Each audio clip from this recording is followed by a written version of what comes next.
우리 같이 고백하지요. 예수님 사망 권세 이기시고 부활하셔서 우리와 함께 하십니다.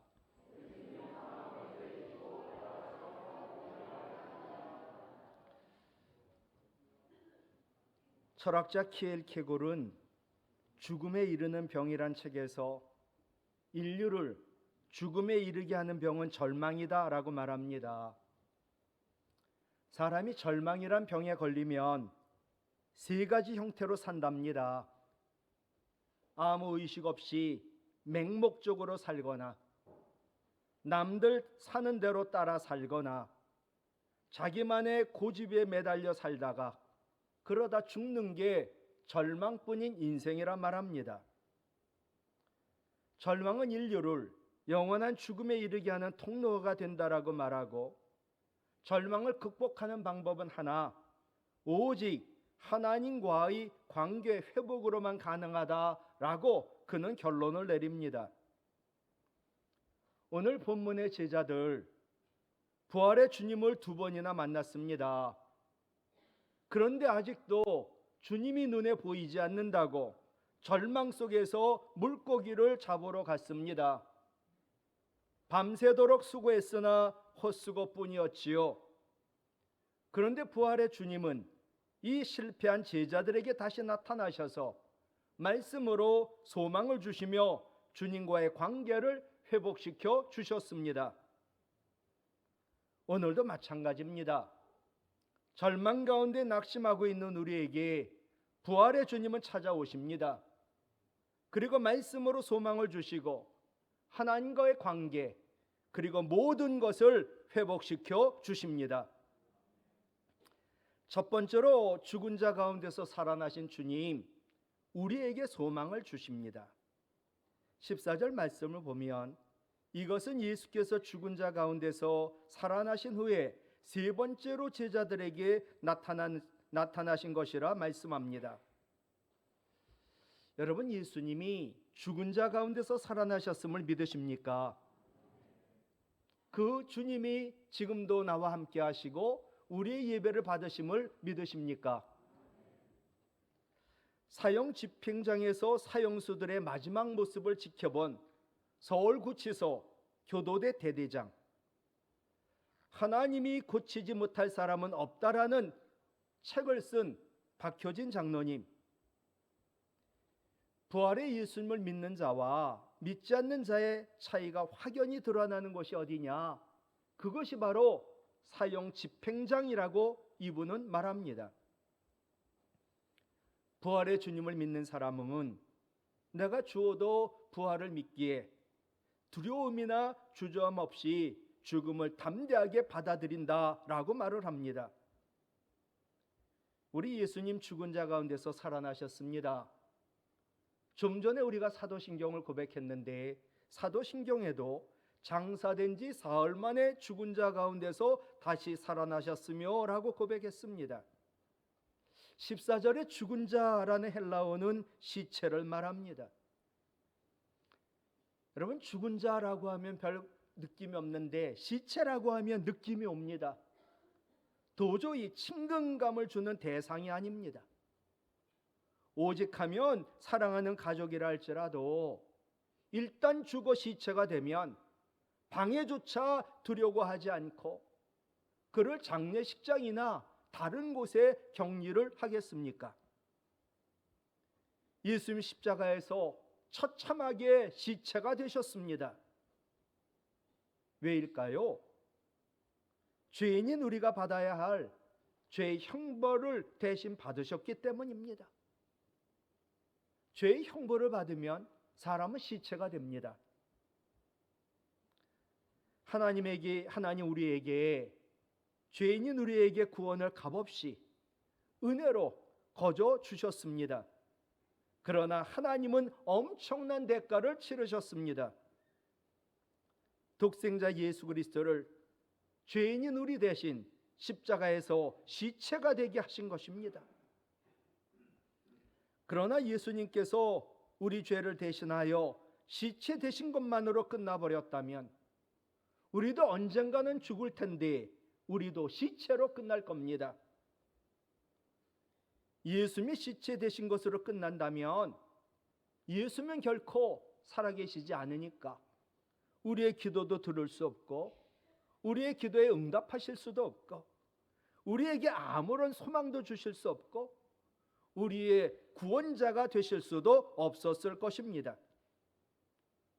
그런데 오늘 본문은 예수님께서 죽은 자 가운데서 시체 가운데 살아났다 말씀합니다.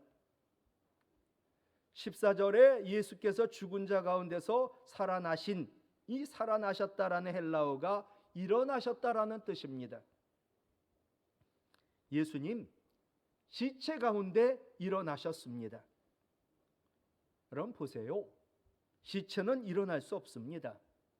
움직일 수조차 없습니다. 그런데 시체가 되신 예수님이 일어나신 겁니다. 지금 일어나신이라는 헬라어의 시제를 보면 한 번 일어났다 다시 시체로 누운 것이 아닙니다.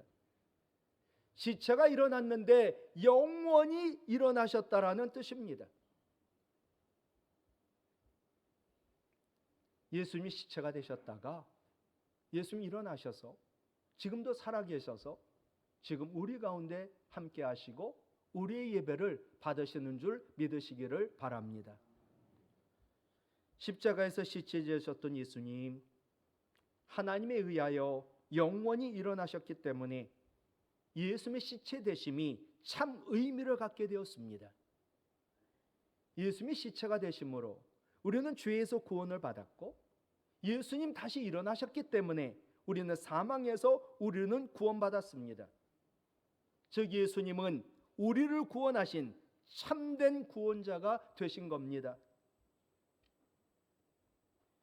예수님께서 시체가 되셨다가 영원히 살아나셨기에 부활의 주님을 믿기만 하면 우리도 죽어 시체가 되는 죽음의 순간, 이 순간이 어떤 순간이냐? 그리스도 예수 안에서 우리는 육신의 장막을 벗고 영원한 생명을 가지고 천국에 들어가 천군 천사 부리며 왕노릇하게 되는 순간인 줄 믿습니다. 박효진 장로님이 만났던 진정한 그리스도인 사형수들, 주님의 약속의 말씀을 믿었습니다. 그러기에 죽음 앞에서도 오히려 살아있는, 거기에 검사, 무슨 집행관들, 그리고 사형을 집행하는 많은 그 교도관들을 감동시키고 죽음을 넘어 천국에 들어갈 수 있었던 것입니다. 하나님 약속의 말씀을 믿었으니까. 우리 주님이 약속하셨지요. 히브리서 11장 25, 26절 같이 읽어요. 예수께서 이르시되 나는 부활이요 생명이니 나를 믿는 자는 죽어도 살겠고 무릇 살아서 나를 믿는 자는 영원히 죽지 아니하리니 이것을 내가 믿느냐. 아멘. 여러분, 사람의 약속도요 힘이 있어요. 하나님의 약속은 엄청난 힘이 있어요. 어느 목사님의 딸이 자기가 원하는 것을 반드시 받아내는 능력이 있답니다. 그럼 이 받아내는 능력이 뭐냐? 이 딸이 사용하는 것이 약속이라는 거예요. 어떤 때는 이쁜 딸이 자기가 갖고 싶어가지고 인형이 몇 개인데도 애교를 부리며 인형 사달라고 약속을 받아내고, 아빠 엄마 바쁘고 정신없는데 나중에 꼭 해달라고, 꼭 사달라고 일단 약속부터 받아놓는답니다. 한 번은 아이가 어린데 자전거 사달라고, 그래서 좀 크면 사주겠다고 약속했답니다. 근데 그날부터 내가 좀 컸으니까, 그 다음날 좀 컸으니까 자전거 사달라고, 그것도 아주 당당하게 요구를 하더랍니다. 약속을 받고 태도가 완전히 바뀌어 주객에 전도된 듯 너무 떳떳하게 요구하는 딸을 보며 목사님은 약속의 힘을 깨달았다고 합니다. 사람이 약속을 해도요, 이렇게 약속받은 사람 당당하고 힘이 있고 반드시 약속을 얻어내거든요. 하물며 우리 주님 어떻겠어요? 우리 주님 약속이지요. 요한복음 14장 14절 실은 성경의 모든 것이 주님의 약속이에요. 그 중에 하나 같이 읽어요. 내 이름으로 무엇이든지 내게 구하면 내가 행하리라. 아멘. 예. 기도하는 일 그렇게 하면 되죠. 예수님 요한복음 14장 14절에서 주님 이름으로 무엇이든지 구하면 주님이 행하신다고 약속했잖아요. 주님 이름으로 제가 구합니다. 저 아픈 몸 낫게 하시고 저의 고난을 이기게 하여 주시고 주님 행하여 주시옵소서. 하나님은 약속을 받아내야 할, 야, 너 구원받았잖아, 이제는 믿음 생활 잘해, 이 약속을 받아내야 할 우리에게 오히려 먼저 약속을 하셨습니다. 하나님은 더 크신 이가 없기에 하나님 자기를 가리켜 맹세하며 약속하고 또 독생자까지 걸고 약속하셨습니다. 고린도후서 1장 20절이에요. 하나님 약속이 누구를 통해 누구 때문에 반드시 이루어지느냐? 바로 예수 그리스도입니다. 고린도후서 1장 20절 세 번역인데 같이 읽어요. 하나님의 모든 약속은 그리스도 안에서 이해가 됩니다. 그러므로 그리스도로 말미암아 우리는 아멘 하면서 하나님께 영광을 돌리는 것입니다. 아멘. 여러분, 예수 그리스도, 우리를 위하여 십자가에서 죽으시고 부활하신 그분, 하나님의 약속, 하나님의 말씀이 확실히 이루어지는 증거인 줄로 믿습니다. 부활의 주님은 지금도 우리를 찾아와세요. 그리고 말씀으로 우리에게 소망을 가지게 하십니다. 시편 119편 49절 같이 읽을까요? 주의 종에게 하신 말씀을 기억하소서. 주께서 말씀으로 내게 소망을 가지게 하셨나이다. 아멘. 본문에는 말씀으로가 생략되어 있는데, 하나님 아버지, 나의 주인 되신 하나님, 주의 종에게 하신 말씀 있잖아요. 신구약의 모든 말씀 하나님 기억하세요. 주께서 말씀으로 내게 소망을 갖게 하셨잖아요. 피투성이가 되어도 너는 살아야 된다. 네가 고난 가운데 사망의 음침한 골짜기에 있다 할지라도, 산소망이 끊어졌어도, 사형 선고 받아도 너는 하나님만 의지하면 너는 산다. 약속하셨잖아요. 내게 말씀으로 소망을 주셨으니 말씀을 기억하시고 행하여 주시옵소서. 두 번째, 부활의 주님은 실패한 우리를 찾아오십니다. 반드시. 그리고 우리에게 말씀을 주십니다. 베드로를 포함한 7 제자들, 예수님 말씀대로 그들은 갈릴리에 미리 가서 기다리고 있었습니다. 근데 그들이 기다리며 하는 일이 뭐였냐? 3절을 보세요. 시몬 베드로가 나는 물고기 잡으러 가노라 하니 그들이, 나머지 6 제자들이 우리도 함께 가겠다 하고 나가서 배에 올랐으나 그날 밤에 아무것도 잡지 못하였더니, 예수님 기다리려고 했는데 기다리면서 그들이 한 일이 배 타고 가서 옛날 일, 물고기 잡는 일이었어요. 근데 그들은 완전 실패했습니다. 예수님이 제자들과 함께 있을 때에는 예수님이 의식주를 포함한 모든 문제를 친히 해결해 주셨습니다. 그러나 예수님이 부활하셨다고 하나 예수님이 자신들과 함께 눈에 보여 계시지 아니하는 상황입니다. 눈에 안 보입니다. 그러자 베드로가 앞장서서 먹는 것을 해결해 보겠다고 배 타고 물고기를 잡으러 나선 것입니다. 그런데 물고기를 한 마리도 못 잡자 자기들과 함께 하시며 모든 문제를 해결해 주셨던 예수님이 생각이 나고 그 예수님이 그리워졌습니다. 그런데 제자들은 바닷가에 나타나신 부활의 주님을 알아보지 못했습니다. 생각하고 그리워하는데 부활의 주님이 나타나셨는데도 보지 못한 겁니다. 4절 말씀 볼까요? 날이 새어갈 때에 예수께서 바닷가에 서셨으나 제자들이 예수이신 줄 알지 못하는지라. 제자들은 부활의 주님을 알아보지 못했지만 부활의 주님은 실패의 현장에 제자들을 찾아오셨던 것이지요. 우리가 믿음이 없다고, 예수님 모른다고 부인하고, 또 우리가 실패했다고 부활의 주님은 우리를 떠나시고 버리는 게 아니라 도리어 찾아오시는 줄 믿으시기를 바랍니다. 실패 현장에 찾아오신 부활의 주님이 말씀하셨어요. 5절, 얘들아 너희에게 고기가 있느냐? 대답하되 없나이다.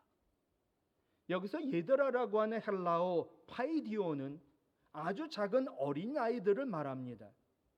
그 제자들을 보고서 나이들이 30이 당연히 넘었을 텐데 어린애들 같은 제자라고 말을 한 겁니다. 여러분, 제자들이 애예요.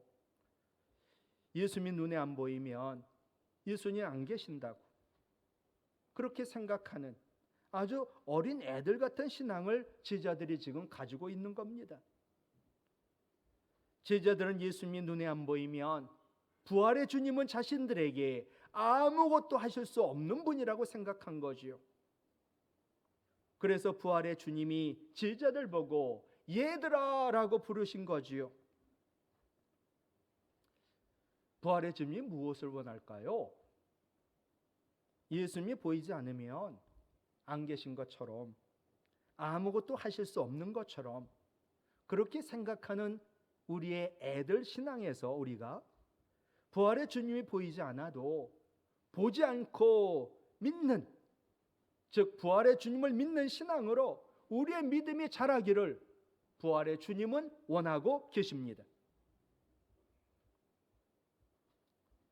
부활의 주님이 우리와 함께하고 부활의 주님을 믿지 않는다면 모든 인생은 반짝 성공할지 모르나 반드시 실패합니다. 여러분, 성경을 검색해 보세요. 성공이란 단어가 성경에 2번밖에 안 나옵니다. 성경은 성공보다 실패 얘기가 훨씬 많습니다. 그리고 실패에 대한 교훈으로 가득합니다. 성경은 말하죠. 실패는 신앙을 성장시킨다. 여러분, 사람이 실패해야 겸손해지거든요. 실패는 나 자신의 연약함, 나 자신의 부족함을 깨닫게 해주고 부활의 주님이 찾아오시는 기회를 제공합니다. 실패는 실패의 현장에 찾아오신 부활의 주님을 만나게 하고 주님 주신 말씀으로 문제를 해결받게 해줍니다. 세상 사람들은 우리가 실패하면 우리를 보는 눈이 달라집니다. 나와 함께하고 나와 친구 되고 나를 따르던 사람들이 이제는 나를 저 사람 실패한 사람이야, 저 사람과 함께하면 부담스러워, 그러니까 저 사람을 멀리하고 싶어. 딱 봐도 보는 눈이 달라져요. 그리고 자꾸 나를 피하고 멀리하고 떠나요. 그런데 우리 부활의 주님 너무 감사하지요.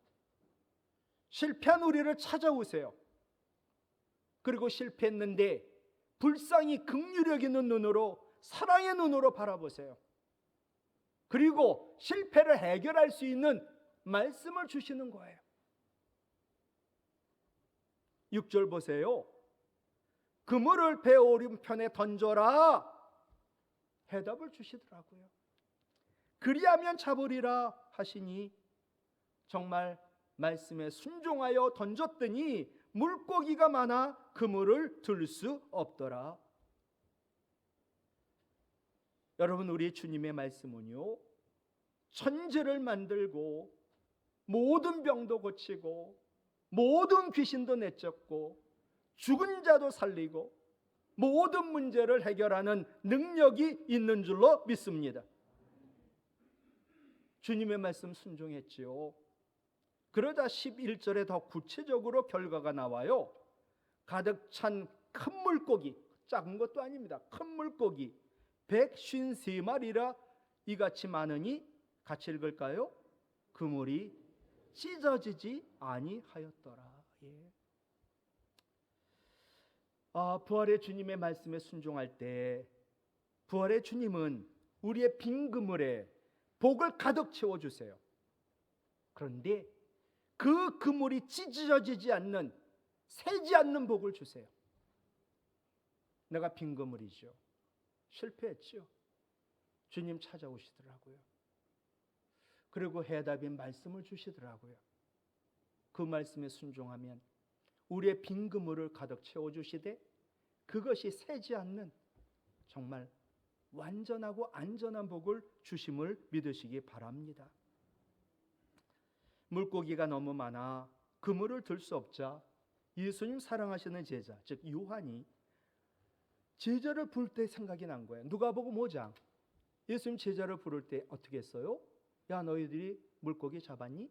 밤새도록 했으나 물고기 잡지 못했어요. 깊은 데로 가서 그물 던져. 그때 그물이 찢어지도록 2배 물고기가 가득했거든요. 완전히 똑같은 상황인 거예요. 그러자 예수님 사랑하시는 제자 요한이 제자로 우리를 부를 때가 생각났어요. 바로 저분이 주님이시구나 라고 외칩니다. 그러자 베드로가 바다로 뛰어내려 육지에 올라가니 숯불이 피어 있습니다. 그런데 베드로가 숯불을 보는 순간 가슴이 무너져 내립니다. 바로 며칠 전 대제사장의 뜰에서 게즈바이의 질문에 예수님 모른다고 부인했던 때, 그때도 저렇게 숯불이 활활 타오르고 있었거든요. 그날 이후 베드로 숯불만 보면 그때 왜 내가 목숨 걸고 주님의 제자라 말하지 못했나 후회를 합니다. 늘 마음은 죄의식이 가득합니다. 그런데 부활의 주님은 이미 베드로를 용서하시고 아무것도 없었던 것처럼 정성껏 조반을 준비해 놓으셨습니다. 마치 돌아온 탕자를 위하여 잔치를 베푸신 아버지처럼 말입니다. 여러분 탕자 아시죠? 예, 아버지는 다 용서해 놓고 기다렸다가 그에게 엄청난 잔치를 베풀어 주잖아요. 저는 이보다 더 진하고 정말 참된 용서의 방법이 어디 있을까? 예수님 탕자의 비유를 말씀하셨어요. 그러면서 이 탕자가 돌아왔는데 이미 용서해 놓고 기다렸다가 모든 걸 다 주시고 그에게 잔치를 베풀어 주셨잖아요. 여러분 용서만이 회복을 가능하게 합니다. 근데 우리의 모든 죄는 십자가에서 예수님 흘린 보혈의 피로 다 씻겨내라가 이미 용서가 된 줄로 믿습니다. 여러분 홍수 날 때 보셨어요? 저는 1972년 한강대교에서 1984년 잠실대교에서 강이 넘친다고 피난 가라고 그때 홍수 난 거 봤지요. 홍수 때 다리 밑에는 온갖 쓰레기, 온갖 오물, 가축, 집채까지 떠내려가요. 그러나 홍수가 끝나면 일상으로 돌아오면 찌꺼기는 좀 있고 그래도 맑은 물이 흘러요. 죄를 사하신 부활의 주님, 죄악의 홍수를 보지 않으세요. 이미 보혈로 다 씻어 내려갔으니까 이제는 찌꺼기가 있지만 맑은 물이 그래도 흐르고 있는 구원받은 우리의 일상을 보세요. 이미 온갖 우리의 더러운 죄는 예수님의 보혈로 이미 떠내려갔기 때문이지요. 오늘 본문은 예수님 처음 제자를 부르실 때 누가복음 5장과 매우 흡사합니다. 부활의 주님이 똑같이 말씀하세요. 결국 제자들에게 사람 낚는 업으로 사명을 새롭게 불러 일으킨 거죠. 그리고 제자들아, 실패했니? 죄를 지었니? 아니야, 이제 새롭게 시작하자라고 말씀하신 거지요. 예수님 부활하셨어요. 여러분 부활신앙으로 다시 시작합시다.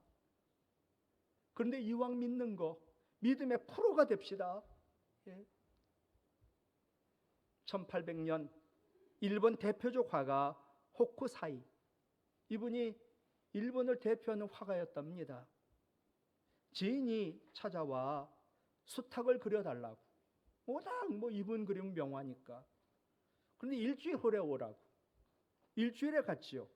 2주 후에 오라고. 또 2주 후에 갔지요. 2달 후에 오라고. 또 2달 후에 갔지요. 반년 후에 오라고. 이렇게 계속해서 미루더니 3년이 흘렀어요. 가까운 지인이지만 화가 났습니다. 그러자 이 후쿠사이가 그 자리에 앉아 붓과 종이를 가지고 순식간에, 너무나 짧은 시간에 수탉을 그렸어요. 이 그림이 지금도 있다고 하는 것 같아요. 순식간에 훌륭한 명화를 완성시켰죠. 그러자 지인이 더욱 화가 나는 거예요. 아니, 이렇게 순식간에 그려줄 수 있는데 왜 나를 3년이나 기다리게 했냐고. 그러자 이 후쿠사이가 그 지인을 손잡고 자기의 화실로 데려가는 거예요. 화실로 들어가니까 3년 동안 밤낮으로 습작한 수탉의 그림이 수천 개가 거기에 가득한 거예요. 바로 지금 그려진 이 명화는 밤낮 3년 동안 훈련했던 결과였던 거지요. 여러분, 신앙도 마찬가지예요. 이왕 믿을 거 아마추어 크리스찬이 아니라 프로 크리스찬이 되어야 하지 않을까요? 모든 분야의 큰 업적을 이룬 사람, 거기에 깊이 빠진 미친 사람들이었어요. 부활신앙도 마찬가지지요. 제자들 성령을 받고 성령의 도움을 받아요. 그리고 부활의 주님께 미쳤어요. 그리고 주님의 말씀에 순종하고 순종했더니 믿음이 자라 믿음의 고수가 되었던 거예요. 우리도 마찬가지예요. 성령의 도움받아 부활의 주님, 그 사랑의 주님께 미쳐가지고 그 주님 말씀을 순종하고 순종하면 우리의 믿음이 계속 자라 믿음의 고수, 프로가 될 줄로 믿습니다. 말씀 마칩니다. 죽은 자 가운데서 살아나신, 시체 가운데 살아나신 부활의 주님, 지금도 실패한 우리를 찾아오세요. 그리고 능력의 말씀으로 우리에게 소망을 주시는 줄 믿으시기를 바랍니다. 그러므로 성령 충만, 말씀 충만으로 우리의 부활신앙이 계속 자라 세상이 감당하지 못하는 믿음이 되어 세상도 죽음도 이기며 고난도 이기며 세상을 변화시키고 사람 낚는 업으로 가득한 우리 교회가 되기를 주님의 이름으로 부탁을 드립니다.